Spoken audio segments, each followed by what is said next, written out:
Hey, Mike. Yeah, what's going on? Hey, have you ever heard of turbo debt? No, what is that? Something to get me into debt faster? No, turbo debt is not to get you in debt faster. It's to help you get out of debt. Do you have over $10,000 in credit card, personal loans, medical, or payday loans? Of course I have debt. That's the American way. Au contraire, mon frere.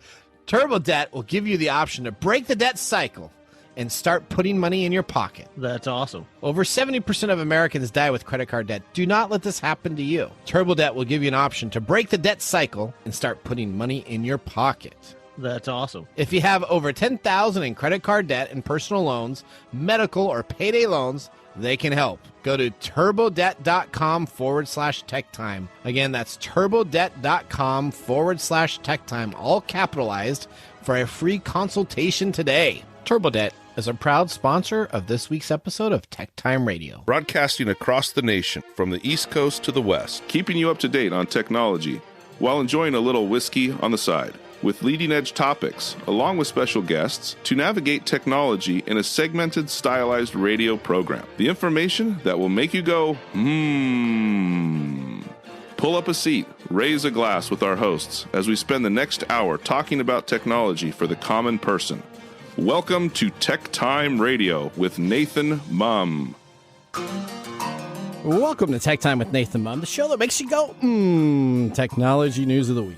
The show for the everyday person talking about technology, broadcasting across the nation with insightful segments on subjects weeks ahead of the mainstream media. We welcome our radio audience of 35 million listeners to an hour of insightful technology news. Each week our show covers the weekly top technology subjects without any political agenda. We verify the facts, and we do it with a sense of humor in less than 60 minutes. And of course, with a little whiskey on the side. We are live streaming during our show on 5 of the most popular platforms, including YouTube, Twitch.tv, Twitter/X, Facebook, and LinkedIn. We encourage you to visit us online at techtimeradio.com and become a Patreon supporter at patreon.com/TechTime Radio. I'm Nathan Mumm, your host, a technologist with over 30 years of technology expertise, working for Fortune 500 companies across the nation. And my co-host here, Marc Gregoire, is an award-winning author. Originally from Arizona, Mike's a human behavior expert living in the Seattle area with a master's degree in forensic psychology. Mike's here to keep me from geeking out while providing insight into human behavior and how it interacts with technology. Our whiskey connoisseur, Marc Gregoire, is a senior executive with a 30-year record of establishing, implementing, and refining the cutting-edge solutions to address business needs. He's a skilled whiskey drinker and is our go-to for our pick of the day expert. We are friends from different backgrounds. Good to have skills. That's right. We're friends from different backgrounds, but bring the best technology show possible every week for our family, friends, and fans to enjoy. Welcome, everyone. Let's start today's show. Now on today's show. Today on Tech Time with Nathan Mumm. This week, we are covering streaming service viewing has overtaken television ship viewing for the first time ever. Just like 70 years ago when TV viewing replaced radio listening. We're going to be talking about that. It's a really huge change. We're going to have a new song come out? Well, hang on. Yeah, then we have Netflix. They are looking to release a video game console. We have the inside news of that to compete with the PlayStation and Xbox. And why is Elon Musk having an auction? Hang on. The Netflix thing, you may laugh now, but there's some evidence that this may actually work out. Are they releasing an actual console? Yeah, well, you're going to have to listen to that. Okay. All right. And our security expert, Nick Espinosa, is here to explain why Colorado has millions of healthcare data stolen after a breach and the other top breaches of the month. Plus, Nathan explains a technology insider story on the 1997 Apple and Microsoft cooperative partnership that differs from what the press reported the day of the event itself. Join us as we create a clearer picture of how and why this deal happened. And then, of course, we have our standard features, including Mike's mesmerizing moment and a Nathan Nugget. As always, we have our pick of the day whiskey tasting here in the commercials to see if our selected whiskey pick gets 0, 1, or 2 thumbs up at the end of the show. So sit back, raise a glass, and welcome to Tech Time with Nathan Mumm. Now it's time for the latest headline in the world of technology. Here are our top technology stories of the week. All right, number 1, Netflix is testing its video game service on more devices. In a press release today, they said that we are taking the first steps in making the games playable on every device where you enjoy Netflix, with a focus on TVs and computers. Let's go to the Video Game Insider from Zanky Goose in Canada as they provide information on this Netflix area. See, Netflix doesn't want to compete with HBO, Disney, or Amazon anymore because their goal is taking your time. And games don't just take minutes, they take hours. Look, the average player plays 6 to 10 hours of Fortnite a week. So how on earth could Netflix even pull this off? Netflix is moving to big budget games and they're serious, which is why Netflix is building games for the PC. And guys, that's a way bigger deal than you might think, because it means Netflix doesn't care where you play. It doesn't care how you play. It means they want to win, and competitors are going to want to act fast. Netflix will have no choice but to launch the next video game console, because Netflix has a secret move that these guys think is completely impossible. You see, Netflix has the tech to allow anyone to play every single video game in the world for free. No subscriptions, no nothing. Absolutely free.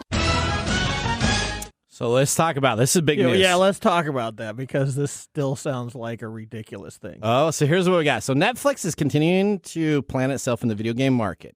So they have now gone from just being like a mobile device unit that you'd play on a television to being able to download games on both your Microsoft Intel PC and maybe your Mac Intel PC or Mac, your M1 or M2 PC, so that you can play these games in the cloud service. And they're not knockoff Candy Crush games. They're actually purchasing first-person shooters. They're purchasing that are going to be free. That will be free. That are going to be full of microtransactions because that's how they're going to. Well, no. So what they've said, no. So their chief of staff, who used to be the head at Microsoft, used to be the head at Bungie. He released a game called Halo.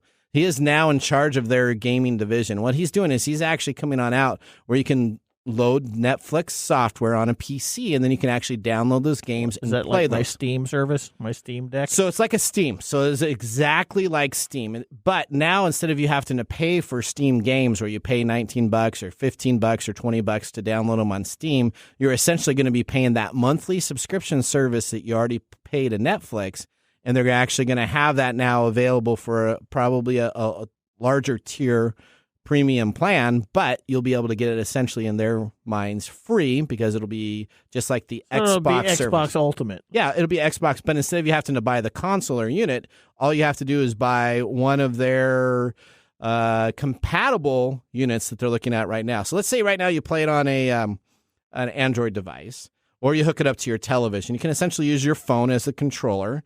But right now they're coming up with the ability so you can actually, with PC and Mac users, download the game, and you can use your mouse and your keyboard and play like a standard game would do. Okay, do you really think they have a shot here?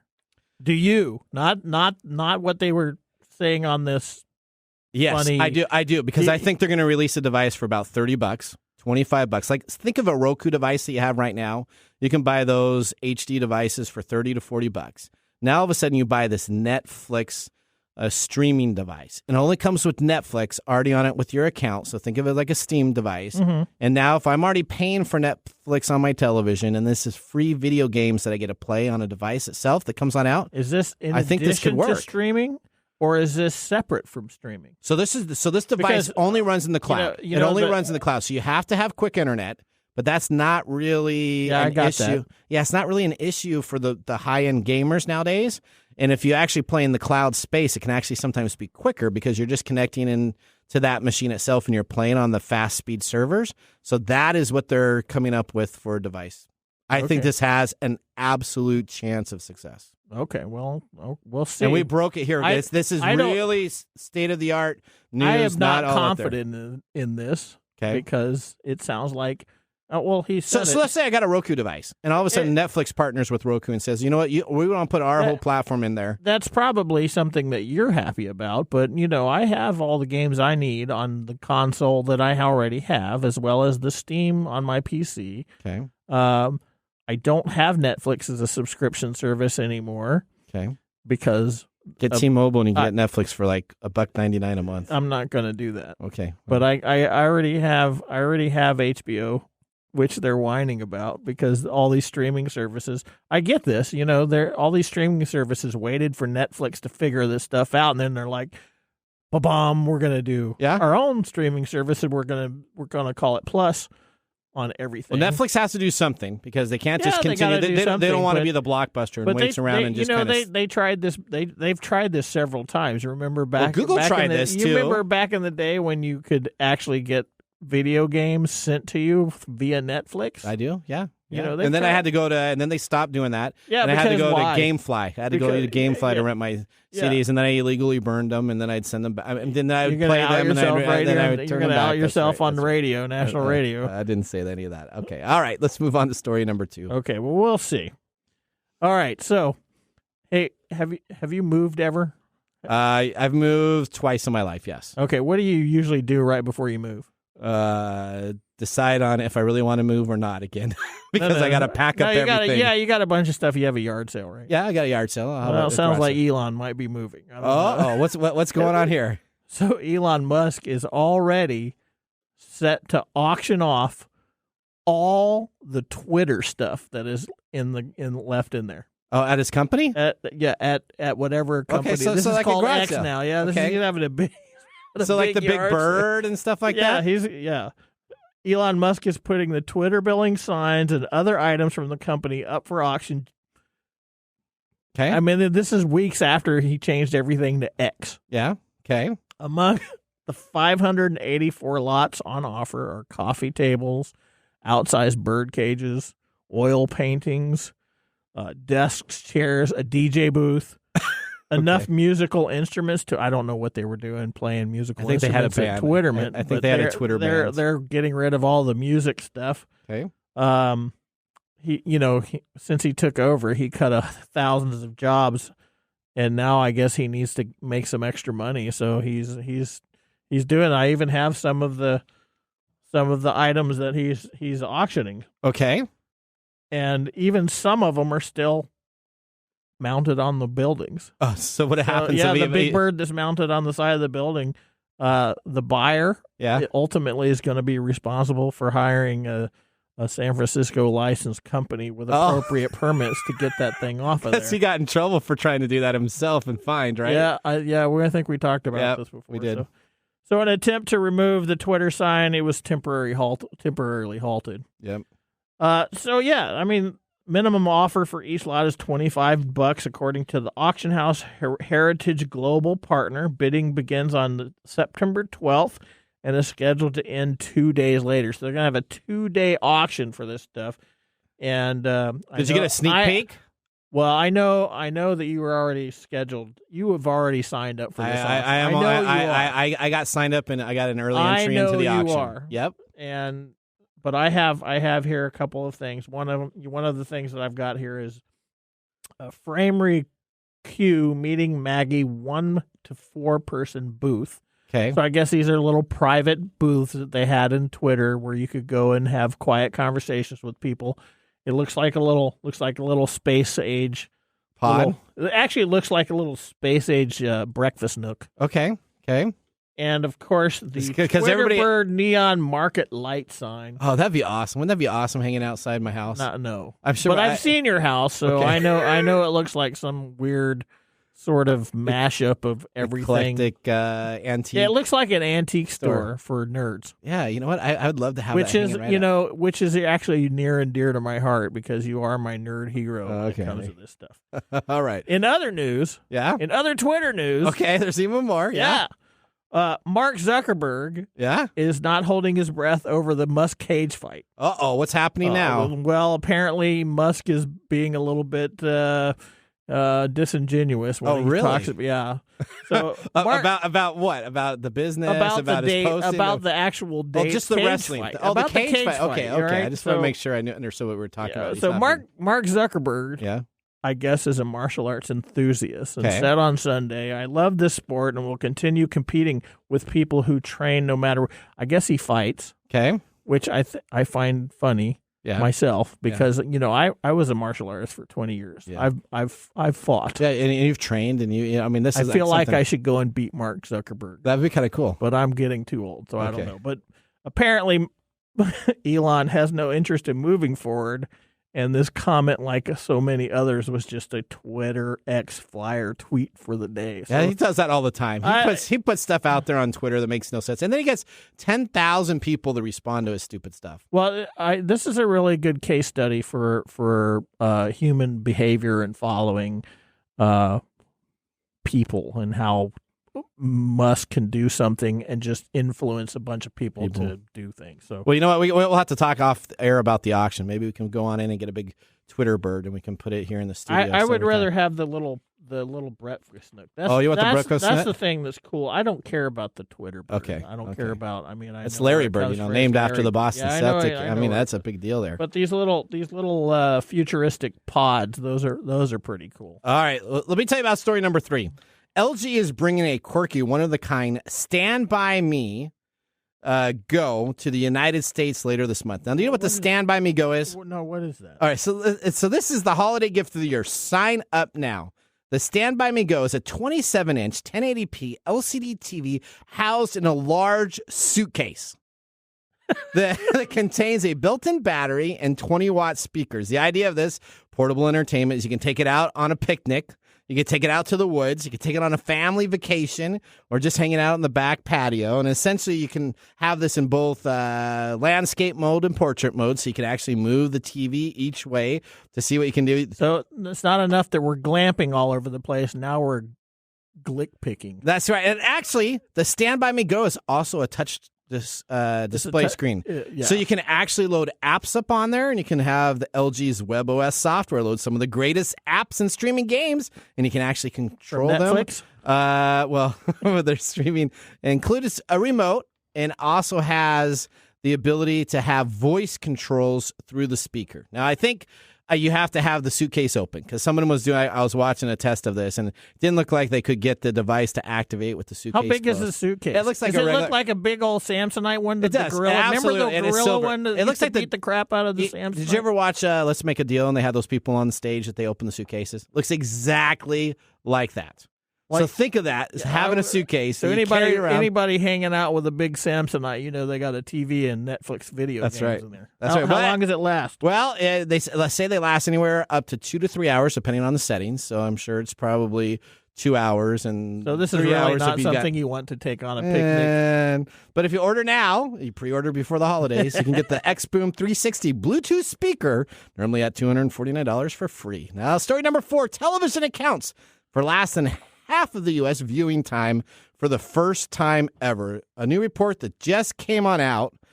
Essentially, the Nielsen ratings is the data where people watch items, right? So is it the Nielsen ratings or the Nelson ratings? Which one do you have it as? It's Nielsen ratings. Okay, Nielsen ratings. All right, the Nielsen ratings that came on out essentially said that viewerships have fell by 50%. That's 'cause he doesn't care what it is.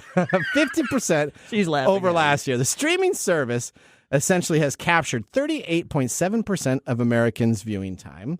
And the other, which they label essentially DVD playback and gaming, accounts for 11.6%, meaning that essentially actual television viewing through the standard broadcast processes and cable are less than streaming services. Yeah, that's because we don't have to deal with a lot of stuff. Well, that's great because our fourth annual Lace Awards are just around the corner. I know you were and we're so excited to have them in detail. And who will win the coveted Master Award this year for Did you just best streaming Did you just want to plug platform. the Lace Awards just so that's why you talked about that whole thing? All right. Well, that ends our top technology stories of the week, yes. Moving on, we have our major disruptions going on from the cyber attacks. We're going to explore this in our next segment, Ask the Expert with Nick Espinosa. Nick is back by popular demand and is on fire with these issues, so you do not want to miss this. You're listening to Tech Time with Nathan Mumm. We'll be back after the commercial break. Hello, listeners. We're excited here at Tech Time Radio, aren't we, Mike? Oh, no. We have an announcement to make. We are so excited to be a part of the new launch of iTalk Radio Live, the internet 24/7 streaming service. You will still be able to listen to us live here at Kixie 880 and KKNW and all of our affiliate stations, but you'll be able to listen to us at 8 a.m. Monday, Tuesday, Wednesday, Thursday, and Friday now. We look forward to this new opportunity to provide you Tech Time Radio every weekday. And again, you can always catch us online at techtimeradio.com.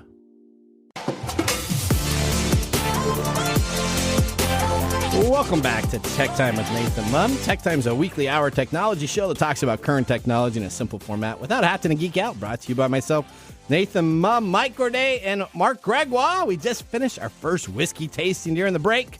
Mark, tell us what we are sipping for our pick of the day. Well, first, thank you. I'm back in the studio this week. I appreciate it. Missing 1 week, and you give a thumbs up to the Black Velvet. I had to come back. Okay. That's just embarrassing. The Black Velvet wasn't as bad. We're not even talking about it. It's It not was even water. He was mad about that last It was night the for La production. Croix of whiskey. Yeah, it was just water with a little bit of flavor. So today I have brought in Frank August Small Batch Kentucky Straight Bourbon. So from their website, they state the state being frank, the Okay. state of being frank, it means open, honest, sincere. A philosophy we have built our brand upon. So let the story of bourbon continue as the story of Frank August begins. Frank August has sweet caramel and vanilla notes on the front of your tongue, with cinnamon and rye bread spices coming forward as it gradually transitions to the back of your tongue. At 100 proof, it is the perfect balance of heat and smoothness that warms your mouth while hints of brown and malt sugars begin to present themselves. It then leaves a medium-long finish, waiting or wanting you to pour another glass. This is good. Okay, And I can tasted taste none the of that. cinnamon. I love the cinnamon. I tasted none Oh, of that. absolutely cinnamon. Take another taste. I Cinnamon. had this really nice smoky taste that I got initially. That was really yummy. Oh, it's got a really nice cinnamon taste. And I can taste the cinnamon on the finish. I can't taste it up front. So the company is Frank August. It's sourced from an undisclosed distillery in Kentucky. It's straight bourbon. It's at least 4 years old. It's 100 proof. It's undisclosed mash bill of a high rye. And the price is $70. Wow. I think Mark has finally corrupted me on the rye whiskey. On the rye whiskey. It's not a rye. It's a high rye. It's a high rye So it's still bourbon. right? So it's still at least It's still- 51% corn. Okay. Yeah. But then the secondary grain is a rye, and it's on the higher side. And man, you know what? They don't have any fancy label. You know what? You don't have to have a fancy label I like the bottle. if you just make good bourbon. You know that? I would have just for the bottle. You're going to learn a lot more about the bottle during the mumbles. All right. Oh, well, that was our first whiskey tasting now complete. Let's move on to our feature segment. We have our technology expert, Nick Espinosa, joining the show. He's an expert in cybersecurity and network infrastructure. Nick Espinosa has consulted with clients ranging from small business to the Fortune 100 level. In 1998, at the age of 19, Nick founded Windy City Networks, later acquired in 2015. He then created the Security Fanatics, where he is the chief security fanatic right now today. Let's welcome Nick to our video stream to start our next segment. Welcome to the segment we call Ask the Experts, with our Tech Time radio expert, Nick Espinosa. All right, Nick. Hi, Nick. Welcome to the show. How have you been? It's been a while since we had you on our show, so we're glad to have you back. I'm good. I've been all over the place. You've been all over the place. Well, I like you back in your traditional office space. I mean, that's the Star Trek heaven. Hopefully, you finished watching Star Trek Season 2 of Strange New Worlds. Are you all caught up with that? So I believe I'm only one episode back, but I missed it because I was actually at the Star Trek convention in Las Vegas. Okay, well, that's, I guess, a good reason to miss. Is that the one where they had Shatner? Shatner came out and he was on talking with the other Star Trek guy on stage? Yeah, Shatner was there and just a whole bunch of Star Trek alum that couldn't talk about anything because of the SAG strike. So I got to learn about gardening and other various endeavors that they all do, as opposed to the actual new stuff coming out. So okay, Well, there you go. All Still right. burned you, though. All right. Well, let's talk about the last few weeks in cybersecurity. Boy, it's been troubling, huh? All right. Oh, yeah. Colorado says millions have had their health data stolen after the Move It breach. Is it Move IT breach or is it Move It breach? Okay. Colorado Department of Health Care Policy and Financing, the HCPF, is the latest victim in the Move It supply chain attack, with the agency warning that records belonging to millions have been stolen. Nick, how did this happen and who's behind this attack? Dude, I swear this has been all Move It all the time. I do my Sunday breaches of the week videos, podcasts, all that stuff. and Move It is just every week. So 1.7 million records.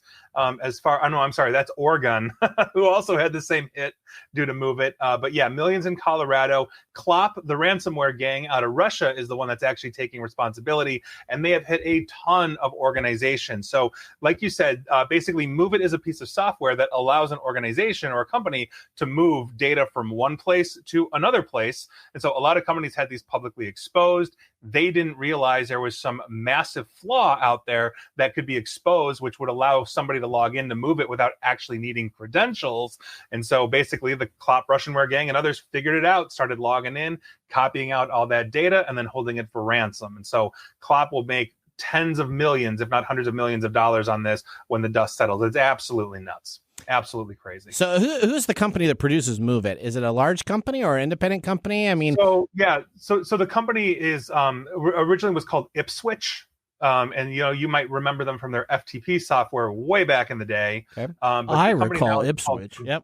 Yep, I do too. It's called Progress or Progressive, and this is just one of many products that they've got. But Move It was very popular in IT infrastructure because it's a very simple way to just move A to B on a regular basis, right? You just schedule it up, let it go, don't have to think about it. And so a lot of these just sat there for years, just moving data as they were committed to. Yeah, it's kind of the root commands of like a Dell tree, right? So you take one. No, I'm getting way too nerdy. Yeah, Never mind. Okay, moving on. We got to move it. Yeah. Yeah, you don't have to type in commands. You just have a nice interface, say drag this to this, and it does it. It's nothing fancy, but it was pretty effective in its job until it had a massive vulnerability and got everybody screwed. All right, so right now they have 600 totaled breaches that they're talking about. At least. At least. So name some of the large companies that have been, besides the Colorado big news that they had from their health department today. Name a couple other companies that have been breached with this. Dude, everybody's getting hit with this thing. The last week alone, I went back in my notes for my last breaches. Oregon Health Plan for $1.7 million. Michigan State University, Allegheny County, Johns Hopkins increased their update to over 300,000 hit. Wow. Vermont Department of Financial Regulation, Indiana University, Florida Healthy Kids, the U.S. government contractor Serco for tens of thousands. Global Radius Solutions, a debt collector for 600,000. Bank of America is caught up in this for 30,000. Hillsborough County and 70,000. Indiana Medicaid for 744,000, and on and on and on. There's every week there's just more coming out, and it's just this is why we drink. That is right. It's crazy. That's not why I drink, but that's a good excuse as any. That's right. So let me just tell you, I hope these companies have insurance. Speaking of insurance, let's talk about what happened on August 1st, 2023. The Progressive Casualty Insurance Company, I guess it's known as Progressive, filed a notice of data breach with the Attorney General of Maine after discovering that employees of a third-party vendor improperly shared their Progressive access credentials when unauthorized individuals. What is this breach about, and what happens when your insurance company that you have cyber insurance gets compromised?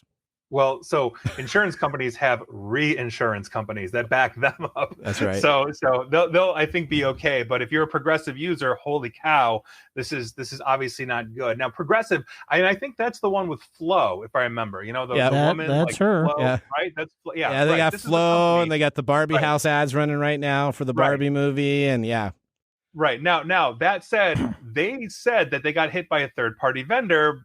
But is it Move It? Is it something else? We don't know. They're not saying which third party of theirs got hit, although I figure in disclosures at some point we may learn that. But what they are saying is 347,100 customers had their names, address, driver's license, email address, phone numbers, dates of birth, and other confidential information exposed in this data breach. So basically, if you are a Progressive member, meaning you're using them for all your insurance needs, you may eventually be entitled to compensation.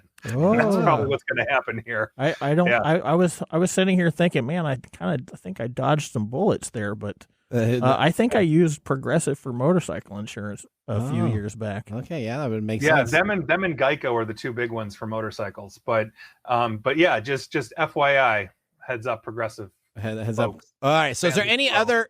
Before I go into our last story to talk about here, any other major breaches we should talk about that have happened? I mean, there's been so much. Like, Bank of America was one. Hot Topic, Yeah. The retail store got hit. Like it's just Now, what are you going to get from the hot topic thing? Why You're would going to you get hack Hot Topic? all those crazy things you buy in there, and then they just So you can start get calling goth stuff? Goth clothes? I mean, just so much stuff that's happening. China's writing new breach laws, which are really weird because they usually don't ask for public response, and now they're asking public response for facial recognition. It's been a very bizarre week or two in data breaches since I've last seen you. But everybody's hacking everybody, and that hasn't changed. See, what happened during COVID, it all slowed down. Yeah. We kind of focused on a lot of stuff, and now COVID's no longer here because you never hear about it. So now, you know what? We're all back to let's steal as much as we can. I think we just need to go ahead and hack into this bottle of bourbon. And there you go. All right, Nick. I second that. All right, Ukrainian intelligence officials have revealed an attempt by Russian state hackers to penetrate the military planning operation systems.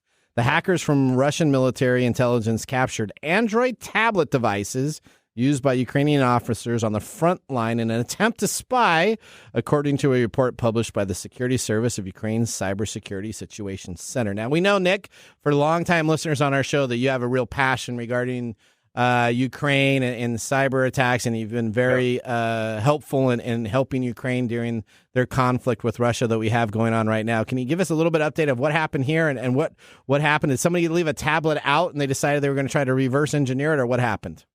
Yeah, so it's interesting. I mean, the Russians trying to hack into Ukrainian infrastructure. I mean, in other news, the sky is blue, water is wet. This is unfortunately just one of those things. And if you're asking me if they successfully hacked into Ukrainian infrastructure, the answer is kind of a yes and no kind of answer. So it's a yes in the sense that a Russian intelligence group out of the GRU known as Sandworm, that's how they're identified here, was able to successfully hack into some Ukrainian tablets. Now, those tablets are actually connected to a platform called Delta. This is what the Ukrainians use essentially for their military coordination, scenarios, all that kind of stuff. But the answer is also kind of no, in that according to Ukrainian sources, the Ukrainians fortunately caught it early and say that the Russians did not gain full access into their military operations system. So that said, the Russians are going to keep going. They're going to keep trying to hit Ukrainian infrastructure for as much as they can, just in the same way that we're not going to stop trying to break into Russian infrastructure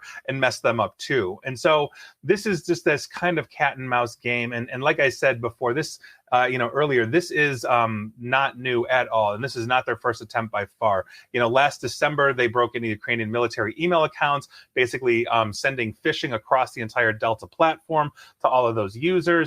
Last summer as well, they created a fake version of the Delta website to try and fool Ukrainian military to give up their credentials through a phishing site, and on and on. They're going to continue to do this, and this is going to continue to be that cat and mouse game. But at the same token, the Ukrainian cyber army and their allies are taken to the Russians as well. Man, things have changed since the Cold War, man. What's that? Well, that's, if you ever leave it, I mean, James Bond, yeah. Let's think about it. James Bond is now somebody who looks like you and lives in your mom's basement.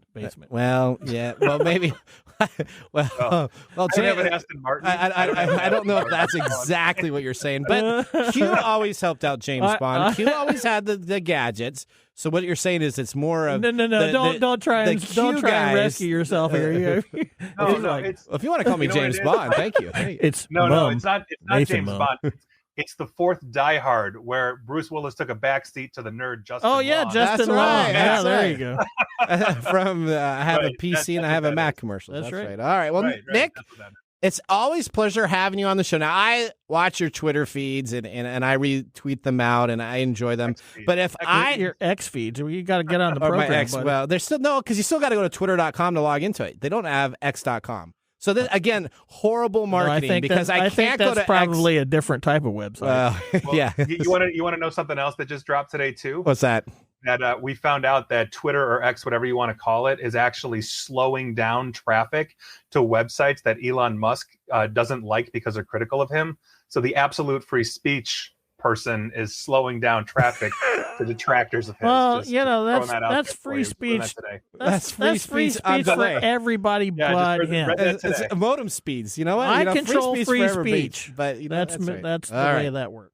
But where can people find out more information, where can they contact you? Where can they find out information for all of our listening fans that love you? Let me just tell you, when you're on the show, our ratings always go up very high. So where can they find that information? Right now, we have 2,099 people watching our stream on YouTube, not on Twitter, on YouTube. Twitch. So, no, so that just tells you, Right. Nick, that they enjoy Right. watching it. Where can they find out more about you?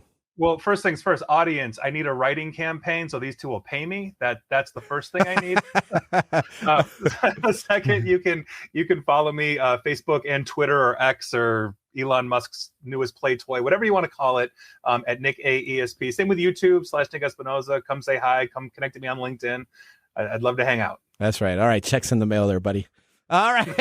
Really? No, There it is. Actually, I got to send him some more whiskey. I got some more whiskey, but I'm not sending him this You whiskey. can't though. send That's him it. this stuff. This No, stuff. he did get some whiskey. I got 3 or 4 more bottles, Nick. I'll have to send them your way as fluorescent lights. So they'll be coming to you. All right. We appreciate you so much. We love having you on the show. Take care, and I'm sure we'll talk to you next month.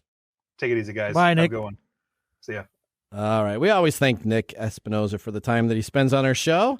Now would be a great time to enjoy a little whiskey on the side, as we're going to be doing so during the break.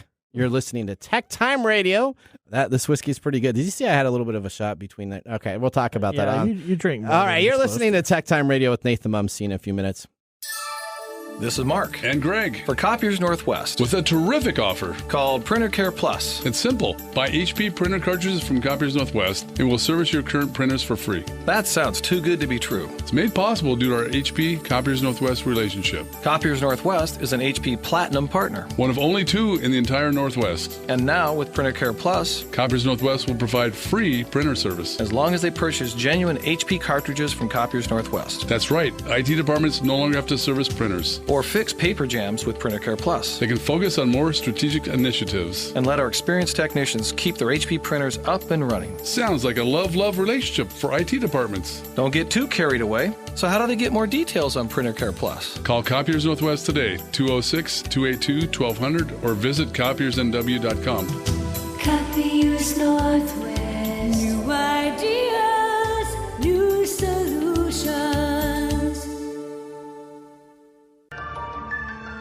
And now, let's look back at this week in technology.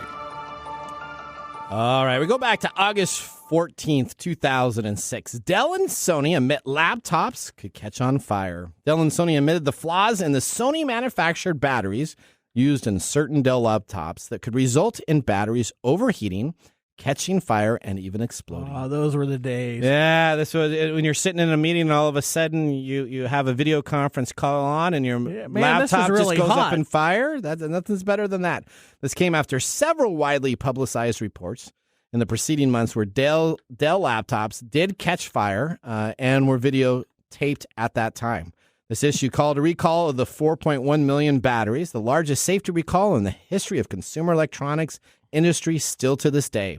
Even Samsung's famous Galaxy Note 7, which was talked about on many of the comedy channels when it was going on. The best is South Park's episode of the Galaxy 7's exploding, only had 2.5 million units. So if you think of that, it was almost double that amount that they had to take back in, again, 2006. So, I mean, this was a good 60 to 70% of the Dell line that had these batteries that were recalled. I dodged that bullet by just barely. Yeah, you know what? I was probably still using a compact laptop or Toshiba laptop that was still manufactured at that time. So, all right, that was This Week in Technology. If you ever wanted to watch some Tech Time history with over 2 years of video, podcast, and blog information, you can always visit us at techtimeradio.com to watch our older shows or join the Tech Timers Facebook group to talk with us all the time. We're going to take a commercial break. When we return, we have Mark's Mumble Whiskey Review. And instead of our technology fail, we're going to move that into the Nathan Nugget. We'll see you after this break. Hello, my name is Arthur, and my life's work is connecting people with coffee. StoriCoffee is a small batch specialty coffee company that uses technology to connect people to each product resource, which allows farmers to unlock their economic freedom. Try our Medium Roast Founder Series coffee, which is an exotic bourbon variety that is smooth, fresh, and elegant at StoriCoffee.com. That's STORI coffee.com. Today you can get your first bag free when you subscribe at StoriCoffee.com with code TechTime. That's STORI coffee.com. The segment we've been waiting all week for. Marc's Whiskey Mumble. Great again to be back in the studio with you two. All right. We'll enjoy you being here, too. So you do know what we're celebrating today, right? Absolutely not. No, no. We cannot. I tried to find your stuff. It's not going to be avocado in your toast day, is it? Picking pickles and putting them on your neighbor's front porch, or what do we have today? That was zucchini. Oh, zucchini. Whatever. Week. Okay. No, today is Chant at the Moon Day. Oh, wow. Okay, chant at the moon. So, Nathan, you may join thousands of people around the country to chant or even howl into the heavens as part of Chant at the Moon Day. Okay. This is an annual event inspired by Wenatchee, Washington-based fruit grower Stemets. According to local legend, harvesting their cherries around the full moon makes them sweeter. So the moon's gravitational pull enhances the tree roots where the cherries are grown. So they decided that it needs a celebration. And they get together and chant, too. Huh? So get all your friends. That sounds a little weird. And that's Wenatchee. Yeah, let loose your best lunar howl. Okay. Chanting and howling are two different things, Mark. Yeah, I you know what? I don't know how to do both of them, but I'll be outside tonight looking for the people. And there you go. Are you going to howl? No, I'm not going to howl. But thank you, though. I'm excited to now know this. If anybody ever asks you're going to draw a little circle on the ground. August 15th is very important to people because you can howl at the moon day. Well, I don't know about it. All right, tell us about this You don't have whiskey. a cherry tree, Well, so I don't as think you're that's gonna howling count. tonight at the moon, especially on August 30th, because that's the rare blue supermoon that will not happen again till 2032. All right. Feel free to sip some Frank August. Yeah, this is good stuff. So now, as far as I know, Frank August is not an actual person, just the name of this bourbon. There's not much information about this whiskey as it is sourced and remarketed. The bottle design is sleek and simple. At the front of the bottle features the words Frank August in small print, and that's it on the clear bottle. And the back of the bottle has a removable label, so you can remove that and use the bottle as a water pitcher or decanter. Oh, wow. Okay. Yeah. Now, this bourbon is an easy drinker. Like the bottle, it's simple and straightforward with most of the classic bourbon notes, vanilla, brown sugar, bacon spices, some slight spice with nothing too sharp or out of place.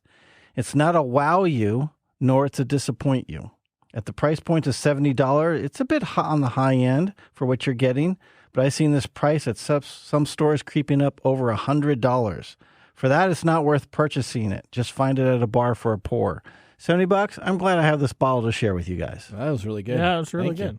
I got to go and raid Mark's liquor cabinet. It's got to be like the high end liquor. I think your credibility on the thumbs up, thumbs down thing is just lost after last week. If it tastes good and I don't have a bite to it, there was no taste. I also. Well, actually, there was. What's my beer of choice though?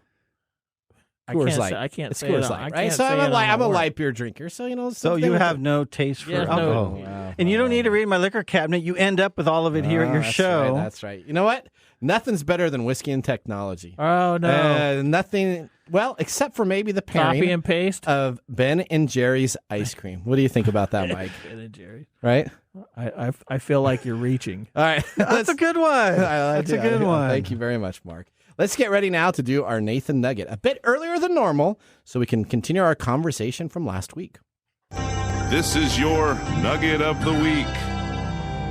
All right, so get that in there. Huh? Yeah, well, you know what? Last week I said we were going to talk about this, and we didn't, and I got called on the carpet by many of my loyal listeners. Thank you very much for the people that were complaining. I get you. So let's review what I talked about last week. It was during, of course, our technology look back, and it was essentially August 6th, 1997. Apple and Microsoft call a truce.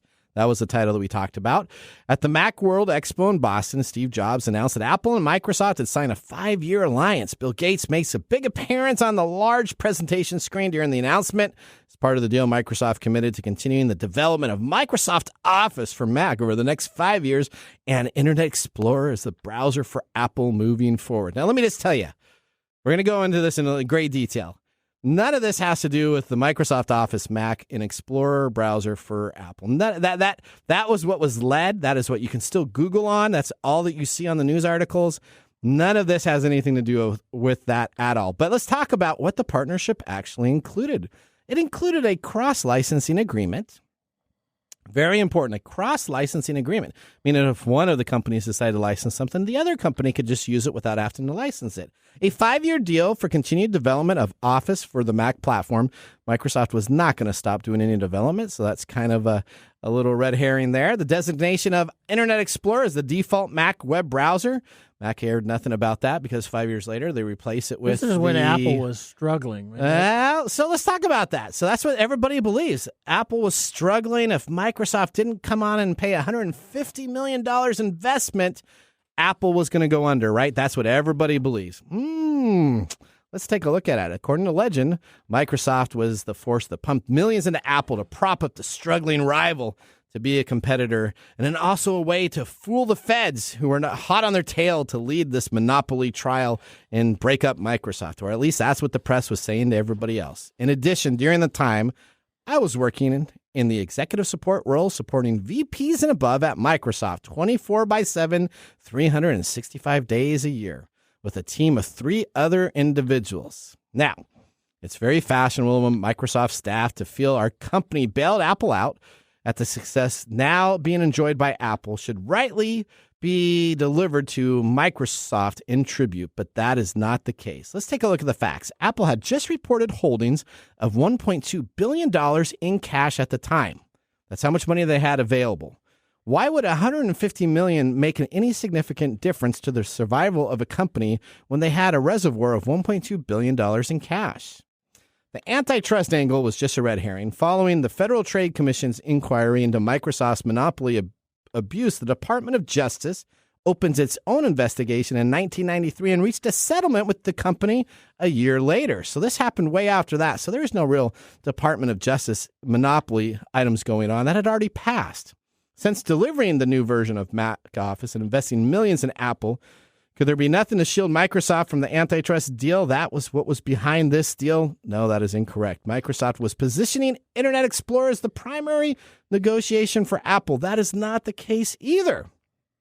The real reason Microsoft agreed to commit to Mac Office and lend some of the symbolic support to Apple with the stock purchase was to resolve outstanding patent issues. Now, what wasn't widely reported about the July 1997 agreement was the subtle mention of other payments Microsoft agreed to make in addition to the investment of the $150 million in stock. These other payments were never publicly disclosed, but Apple's financial records suggested it was substantial. Despite losing $850 million the year before and over $1 billion in 1997, Apple mysteriously managed to maintain its investment and actually accumulated more cash. In 1999, David Every wrote in an article on McAdoo that Microsoft was rumored to have paid Apple between $500 million and $2 billion over several years as part of the deal. How much did Microsoft actually pay Apple? Given that the agreement settled a series of patent infringements and code theft cases, it seemed reasonable that Apple's damages were significant. In comparison, the 1997 agreement killed the ongoing lawsuits and conflict related to Microsoft copyright violation, patent infringements, and stolen code. So you're saying this is a face-saving thing. That created the impression that a new partnership and corporation that was now in place between two companies that were both longtime rivals and partners. Apple had nothing left to sue over, and Microsoft had nothing left to violate. That's because they got all the stuff that they wanted from a cross-platform agreement. So right? I what I'm saying is that I believe Dave Every wrote an article that was pretty much on point of exactly what happened. Now, this is what was happening at the time. And you can go back and take a look at press information. This is all out in the public, is that Microsoft was being sued by Apple, and there was 3 to 4 cases that had just gone through. And in effect, Apple did not hire good enough lawyers to prove their cases against Microsoft. Mm-hmm. So Microsoft was battling this legal front and kept on winning and kept on winning and kept on winning. And they were like, hey, let's take a look at what we're doing here. We can all come out smelling like roses. Well, okay. Is that what you think? That just makes some sense to that, doesn't that, Mike? It sounds like a backdoor deal. Okay. In order to make some stuff go away. And then everybody was happy. And then they all lived in peace for 5 years. Yeah, sure they did. And then after 5 years, they all went back to bashing on everything else that needed to be taken care of. That's right. Okay, I think you're onto something there, Mike. I think you got it pretty good there. All right, well, Okay. we're going to head out to our last commercial break. When we return, we still have Mike's mesmerizing moment and our pick of the day. So sit back, raise a glass. You're listening to Tech Time Radio with Nathan Mumm. How to See a Man About a Dog. It combines darkly comic short stories, powerful poems, and pulp fiction prose to create a heartbreaking and hilarious journey readers will not soon forget. Read How to See a Man About a Dog, collected writings, for free with Kindle Unlimited. Ebook available on Kindle, print copies available on Amazon the Bookpository, and more.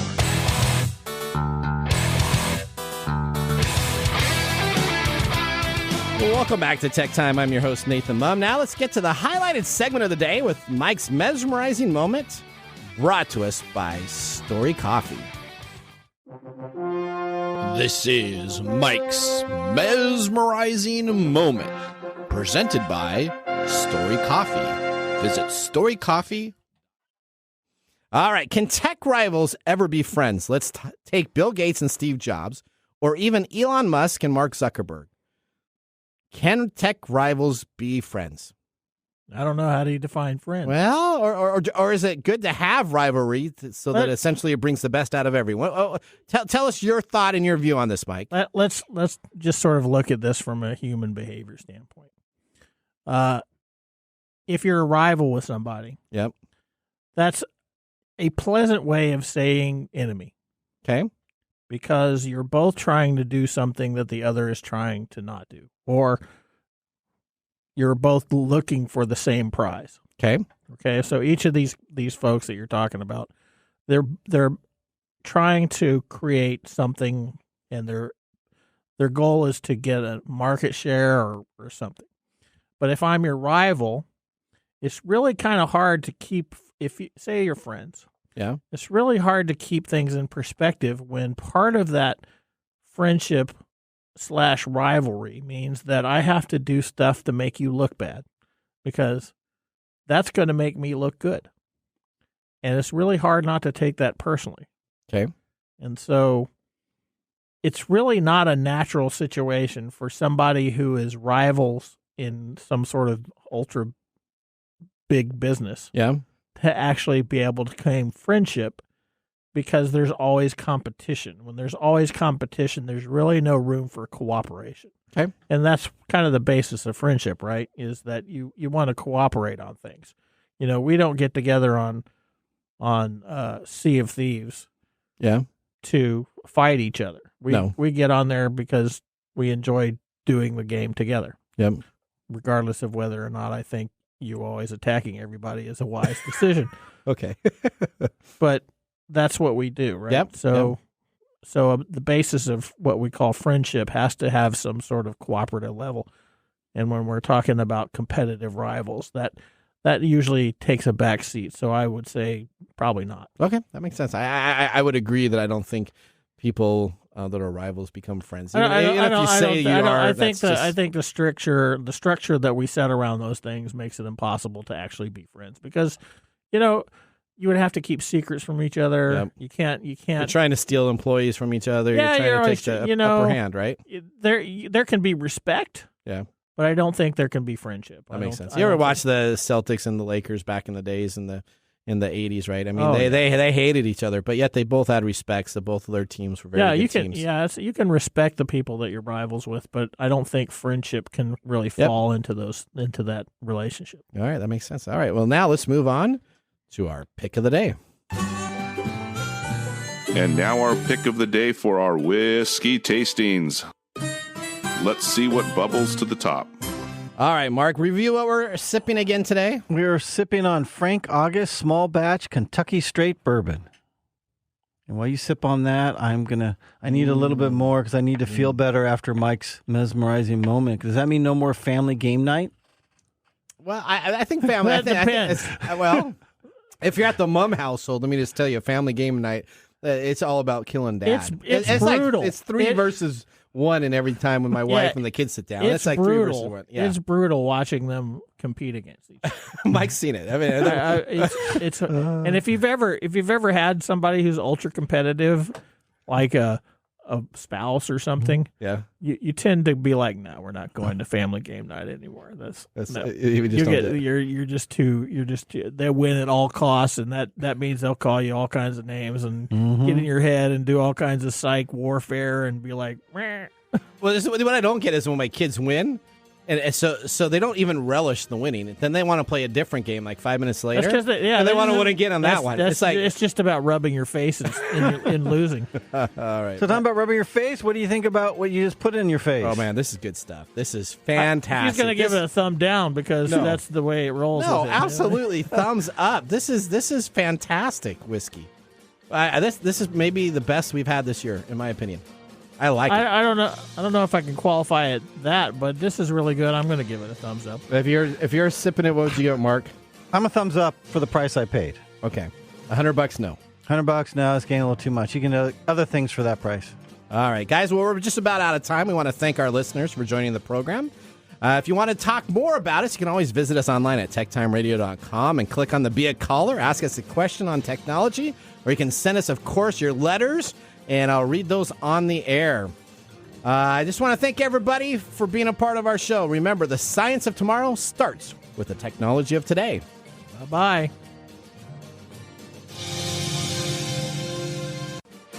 Thanks for joining us on TechTime Radio.